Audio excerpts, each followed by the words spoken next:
Welcome to the Good Reading Magazine podcast.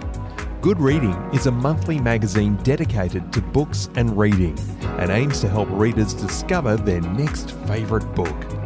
You can find out more about the books discussed on today's podcast at goodreadingmagazine.com.au.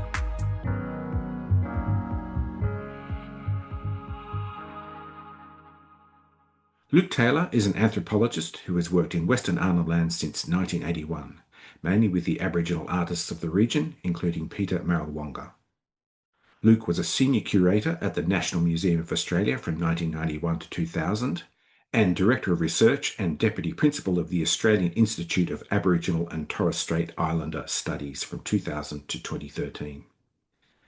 Peter has published widely on Aboriginal art and contributed to numerous exhibitions of Western Arnhem Land bark paintings.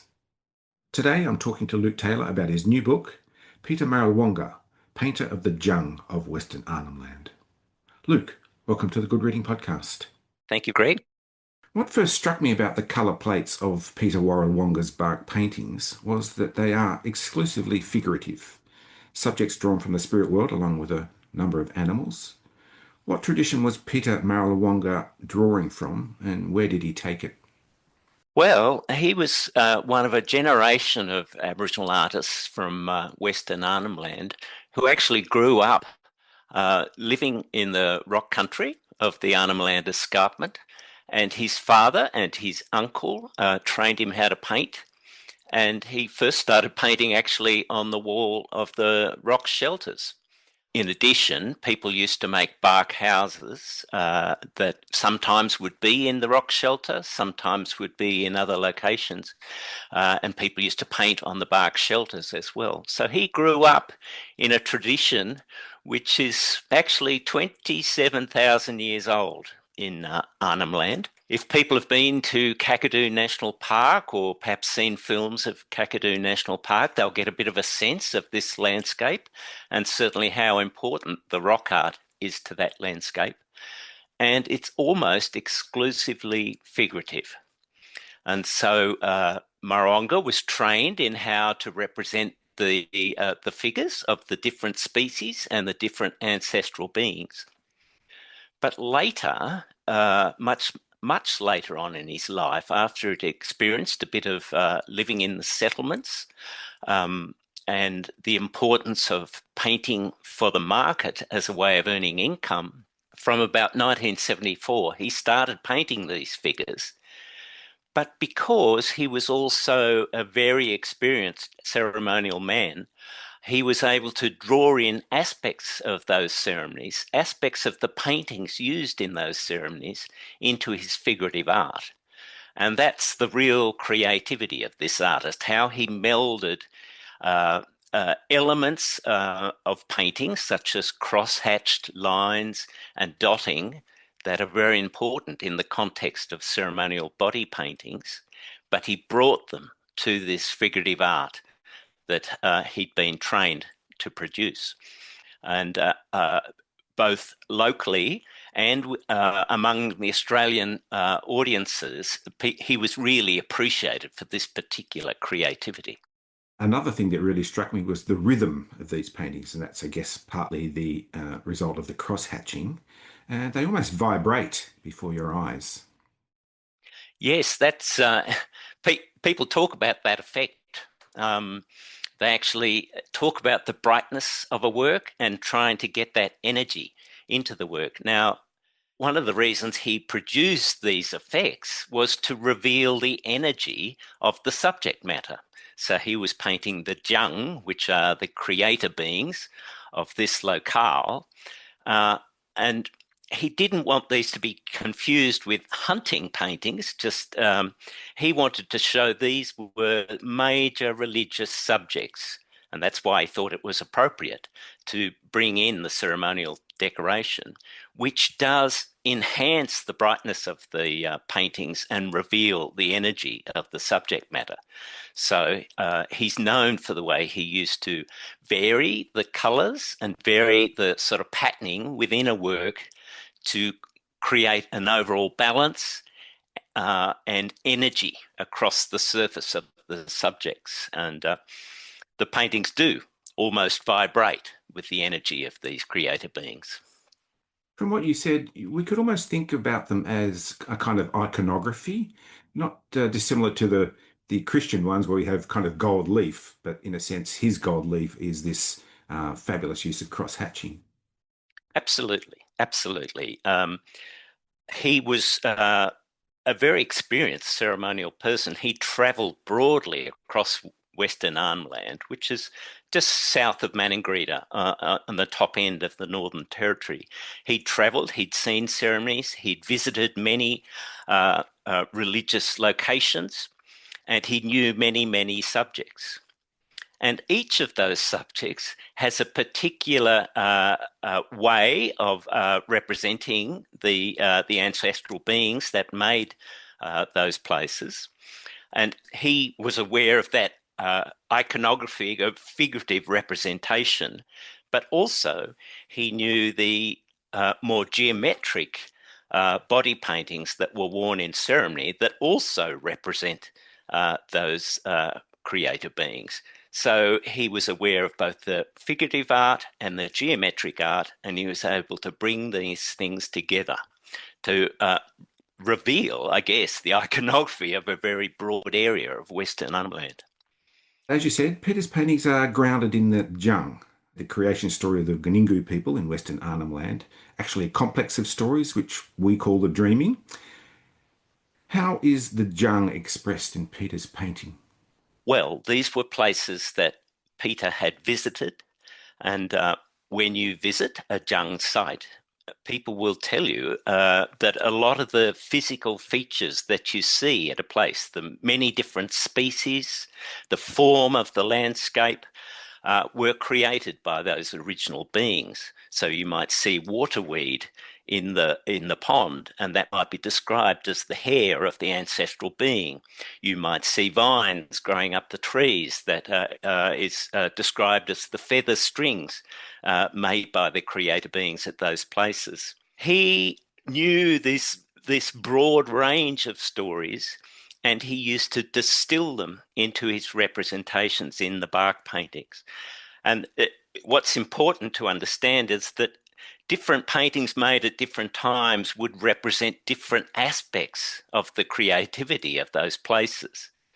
So that when he painted the Yak Yak, he might represent that creator being as a young woman with a fish's tail, or as a young woman with fins that come out of her body, or perhaps more like an insect that described the dragonflies at that location as another transformation of the Yak Yak.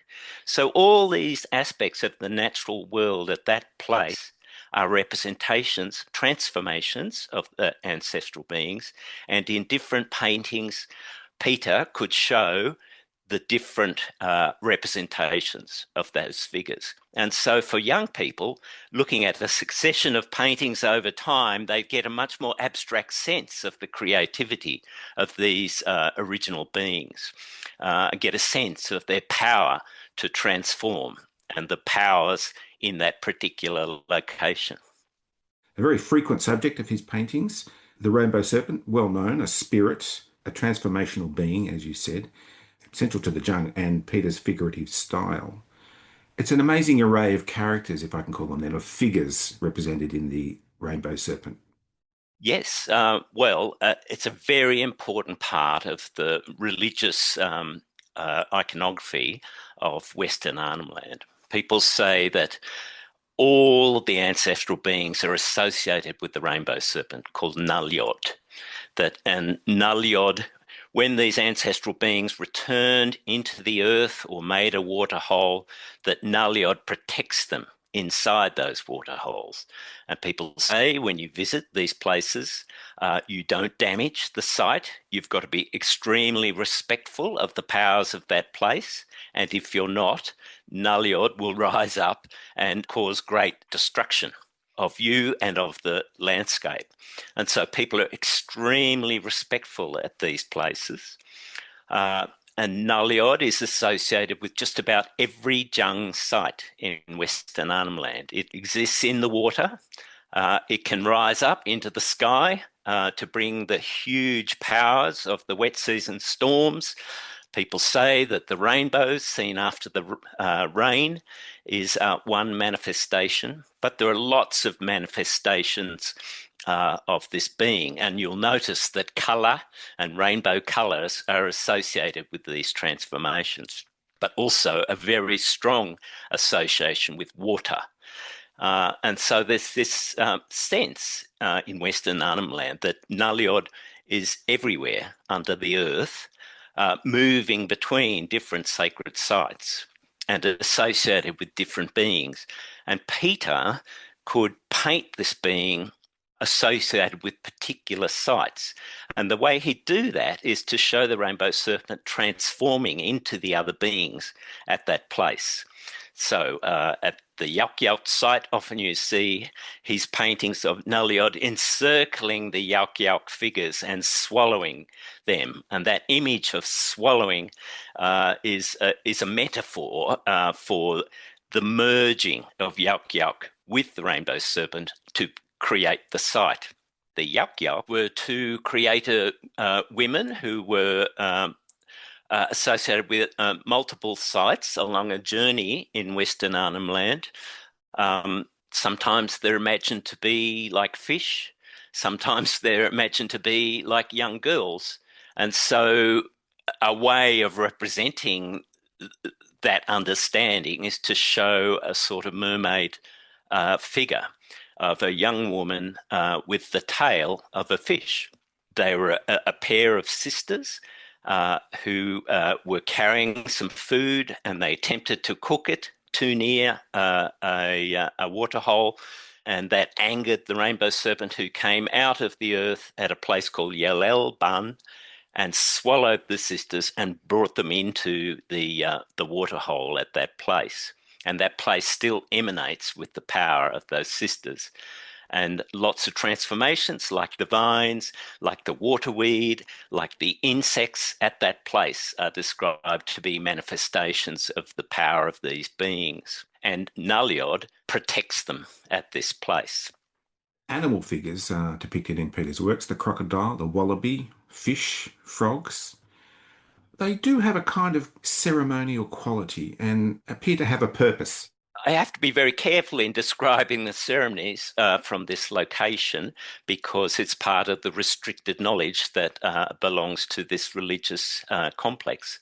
However, one of the things that bark painters did was to try and reveal the importance of their religious life. And so a lot of the paintings that Peter did are not just paintings of the animals, they're paintings of sites where those creator beings made the landscape.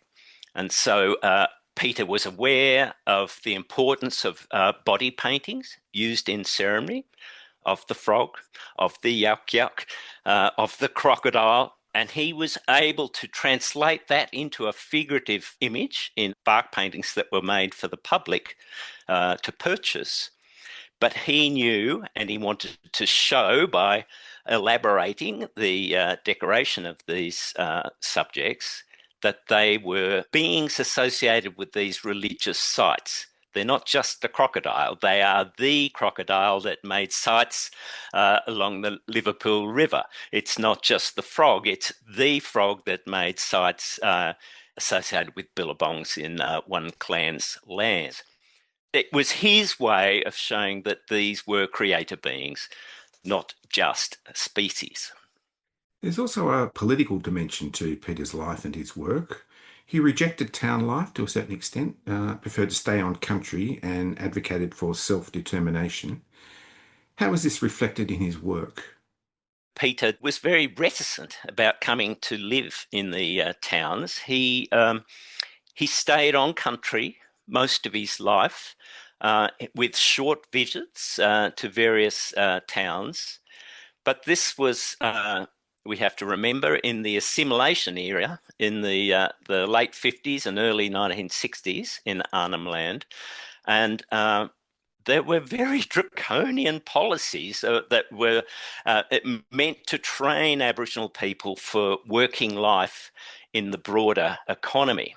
But people found this lifestyle very constraining. And although Peter went to live at Marrkolidjban in 1963 in order to get health services for his children, he left again by the late 1960s and helped to establish camps back on country in Western Arnhem Land. It was Western Arnhem Land, and the escarpment country was a bit of a refuge for people who wanted to leave the settlements.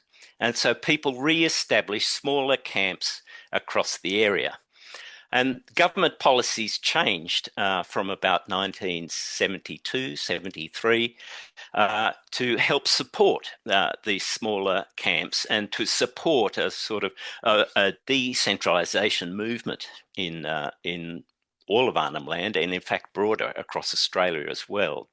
At these outstations, it was very important to maintain a hunting lifestyle in order to bring in food, and people had very small income from welfare payments. And the production of paintings for sale became extremely important to the economies of this more decentralised way of living. And so from the very start of the establishment of the outstation movement, painting for the market became very important in terms of allowing families at these communities to earn extra monies. The return to country was also an assertion of people's rights in land. Land rights were becoming a discussion in the broader Australian nation, particularly from 1972 with the Whitlam government's appointment. For the artists, the depiction of the subjects, the religious subjects of the creation of their lands became a political act, revealing the nature of their land rights, revealing the nature of their knowledge about country. So it was a way of earning income, but also a very important way of re-establishing the importance of the Djang as a central component of people's lives. And if you like, it balances out the assimilation ideals of the earlier 1960s with a much stronger assertion of rights in land and the right to a particular religious lifestyle. I want to take you back to something you said a moment ago, painting for the market. How well represented is Peter's work in private, national and international collections? He started painting seriously for the market from 1973, and almost immediately he was picked up by Aboriginal Arts and Crafts, which was the government marketing company in those days, based in Sydney, but also with outlets in Australian cities. And he was included in exhibitions within Australia and also as part of the travelling exhibitions that were sent overseas in order to promote Australia and Aboriginal Australian culture. So his work ended up in international collections. In some cases, the Australian government gifted the works to overseas institutions in order to promote the market for Aboriginal art.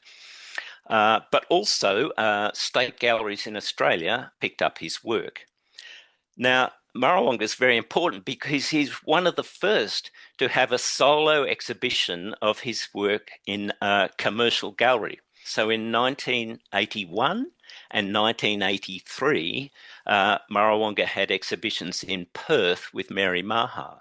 Now, they were really important exhibitions, and it just so happens that the National Gallery of Australia now has most of the works from that 1981 exhibition, and Janet Holmes Court has all the works from the 1983 exhibition. So between the National Gallery and the Holmes Court Gallery in Perth, there are very important collections that help us to see the variation in his individual style and the breadth of his repertoire of subject matter. These days, state galleries have recognised the importance of his work, and so if you look at some of the state galleries, you'll see they've picked up on Marralwanga as an influential artist, somebody from this earlier generation who were trained in painting on rock shelters and trained their children and now their grandchildren to paint for the market. He sits at this early period of the transformation of bark painting into something that was very collectible. And his grandchildren today are known as important artists. I think more and more state art galleries in Australia are looking back at this earlier era. The National Museum in Australia had an exhibition called Old Masters in 2013. And they looked at Marralwanga's work as part of this very important earlier generation. So I think people are going back to look at the work of this earlier generation to see how the creativity in their art has trickled down into their influence on contemporary artists. Bark painting is not so well known and collected as acrylic painting, and I think there are reasons for that. But nevertheless, this is an extremely important part of Australian Aboriginal art history, and I think the works are extremely collectible. Are bark paintings more fragile or more susceptible to damage or deterioration than acrylic paints on canvas, for example? Well, one of the things about the preparation of bark is that once it's removed from the tree, it needs to be dried out properly. So people flatten it and then dry it out over a long period so that it's suitable for painting. Now, if that drying process is conducted properly, you end up with a very flat surface for painting. People use natural ochres, but Marralwanga used to mix it with a little bit of aquatia wood glue. Although they're natural ochres, they become a bit like acrylic paint when they're put on the surface. There are only 4 colours, so in that sense they're extremely traditional. They're also, in terms of their conservation, they're very solid artworks. It is a very stable medium. This book is produced with the assistance of Ivan Namirrkki, and I wondered what the challenges are for you in researching and writing about Peter's work. Well, Peter himself was very keen that the broader story of the religious importance of his subjects was understood by the art market.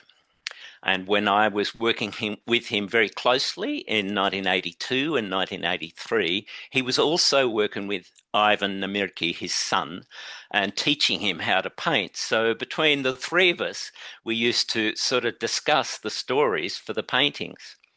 Now, Ivan has become a very important artist in his own right, and also very keen that people understand the history of his father's work and how his father trained himself and others in the community of how to produce the work. So Ivan is involved in major exhibitions. He's working with the National Museum of Australia now in a major touring exhibition that's going to address the subject of the Yalk Yalk.